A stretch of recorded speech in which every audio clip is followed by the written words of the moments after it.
Well, here's our vegetables for our stir fry. We have broccoli, carrots, baby corn cob, sweet sniping peas, water chestnuts, broccoli, and some red peppers and mushrooms. I'll get back to you when this is finished and I start the next part. Here I started slicing our chicken breast up. It is a little frozen, not very much, but it is a little firm. I don't like that because it dulls my knife. I'll have to resharpen it. That's a nice straight edge. So I'm going to start by cubing it slightly. As you can see, my knife is very sharp. I'm not pushing at all. This is just the weight of the blade cutting through. Gotta have a nice sharp knife for chicken. You don't want to tear it up or get your fingers in the way because you will lose a finger. Ain't that nice, huh?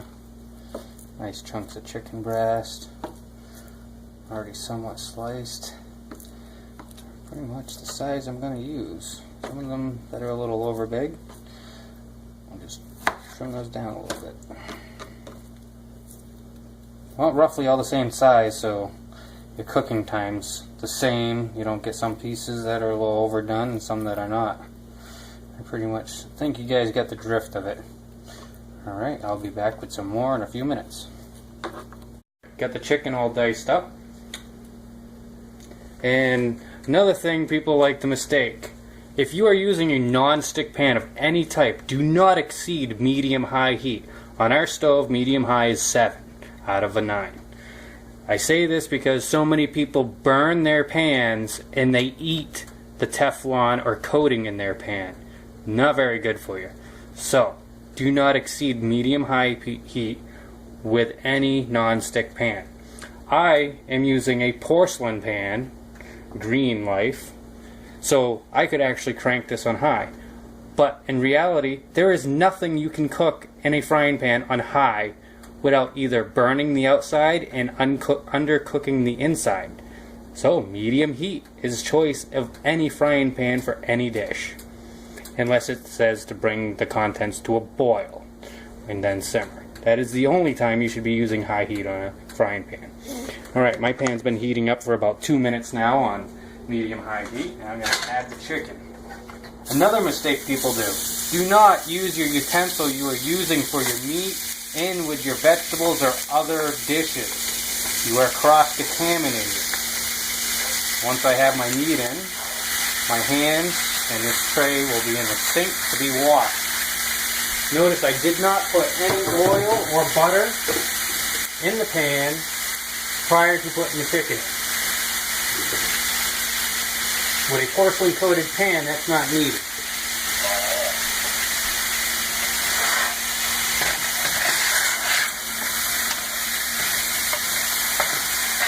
And I lost it. Alright, I will get back to you in a few more minutes when this is pretty much done. Now that we get the chicken slightly browned, I'm going to add it to our vegetables.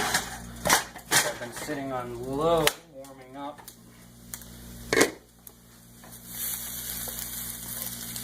Little bits of stuff stuck to the pan, but it will wipe right out when we're done. I don't want to get too much of that in with the food.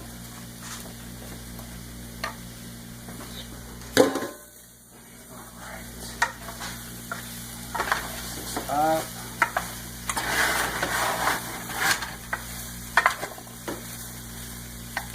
Add some of our sweet and sour sauce.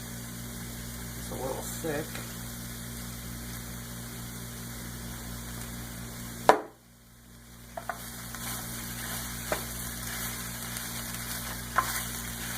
Got some rice here that will be going on. Takes about 15 minutes.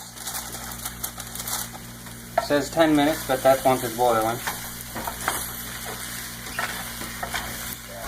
And by the time that's done, the stir fry will be all nice and ready.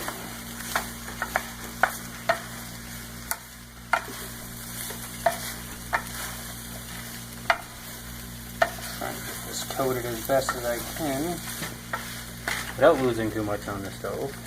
Ouch! Hot. Really hot. Put a little bit more. Almost use a whole jar. Pretty close.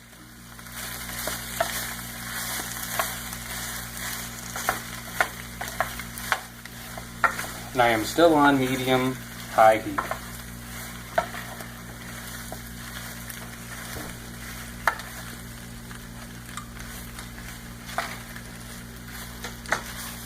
And that is it for the stir fry. Stir fry is done. Now reduce the heat to low to keep it warm and covered. And we'll get back when the rice is done. Rice is done. Stir fry has been done. Just chilling over there, keeping warm. One thing I did forget to mention. Don't use metal in your Teflon pans. For your pan's sake and your health. Don't use metal in your pan. Oh yeah, this stuff is good.